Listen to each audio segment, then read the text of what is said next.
ರಾಜ್ಯದಲ್ಲಿ ಉಪಚುನಾವಣೆಯ ಕಾವು ಹೆಚ್ಚಾಗಿದೆ. ಚನ್ನಪಟ್ಟಣದಲ್ಲಿ ಕಾಂಗ್ರೆಸ್ ಬಹಿರಂಗ ಸಮಾವೇಶದಲ್ಲಿ ಮುಖ್ಯಮಂತ್ರಿ ಸಿದ್ದರಾಮಯ್ಯ ಮಾತಾಡಿದ್ದಾರೆ. ಬನ್ನಿ ಕೇಳೋಣ.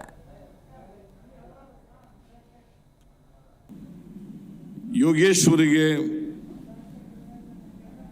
ನೀವೆಲ್ಲರೂ ಕೂಡ ಆಶೀರ್ವಾದ ಮಾಡಬೇಕು. ಚನ್ನಪಟ್ಟಣ ಮತಕ್ಷೇತ್ರದ ಜನರು ಆಶೀರ್ವಾದವನ್ನು ಮಾಡಬೇಕು. ಅವರನ್ನು ಮತ್ತೊಮ್ಮೆ ವಿಧಾನಸಭೆಗೆ ಕಳಿಸಿಕೊಡಬೇಕು. ಅವರು ಚನ್ನಪಟ್ಟಣ ವಿಧಾನಸಭಾ ಕ್ಷೇತ್ರದ ಸೇವೆಯನ್ನು ಮಾಡಲಿಕ್ಕೆ ಅವಕಾಶವನ್ನು ಕಲ್ಪಿಸಿಕೊಡಬೇಕು ಅಂತೇಳಿ ಮನವಿಯನ್ನು ಮಾಡಿದ್ದಾರೆ. ಇವತ್ತು ಪ್ರಚಾರದ ಕೊನೆಯ ದಿನ, 6 ಗಂಟೆವರೆಗೂ ಮಾತ್ರ ಪ್ರಚಾರ ಇರ್ತದೆ. ಅದರಿಂದ ಇದು ಕೊನೆ ಪ್ರಚಾರ ಸಭೆ ಅಂತೇಳಿ ನಾನು ಭಾವಿಸ್ಕೊಂಡಿದ್ದೇನೆ. ನೀವೆಲ್ಲರೂ ಕೂಡ ಹೆಚ್ಚಿನ ಸಂಖ್ಯೆಯಲ್ಲಿ ಬಂದಿದ್ದೀರಿ. ನಿಮ್ಮನ್ನೆಲ್ಲ ನೋಡಿದಾಗ ನನಗೆ ಸಂಪೂರ್ಣವಾಗಿ ವಿಶ್ವಾಸ ಬಂದಿದೆ. ಯೋಗೇಶ್ವರ್ ಅವರು ಪೂರ್ವದಲ್ಲಿ ಸೂರ್ಯ ಹುಟ್ಟದು ಎಷ್ಟು ಸತ್ಯನೋ, ಈ ಬಾರಿ ಗೆಲ್ಲದು ಕೂಡ ಅಷ್ಟೇ ಸತ್ಯ ಅಂತೇಳಿ ಸಂಪೂರ್ಣ ವಿಶ್ವಾಸ ಬಂದಿದೆ. ನಾನು 6ನೇ ತಾರೀಕು ಬಂದಿದ್ದೆ. 6ನೇ ತಾರೀಕು ಬಂದು ಸುಮಾರು 6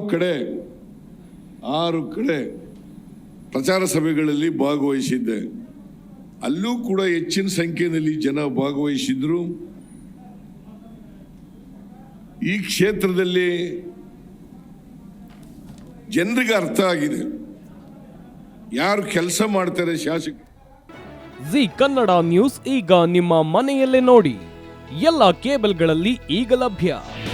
ನಿಮ್ಮ ನೆಚ್ಚಿನ ಜಿ ಕನ್ನಡ ನ್ಯೂಸ್ ಈಗ ಸನ್ ಡೈರೆಕ್ಟ್ ನಲ್ಲಿ number 292, Tata play number 1664, Jio TV number 1334, NXT digital number 30, in cable number 30, city networks 51, U digital number 162, GTPL number 17, Rockline telecommunications number 42, Shri Basaveshwara cable number 168, rural cable network 60, Vinayaka digital 57, Abhishek cable 821, city channel 53, Siddeshwara cable network 57, V4 digital Infotech 628, Surya digital networks 53, Gajanan digital number 836, Malnad Infotech private limited number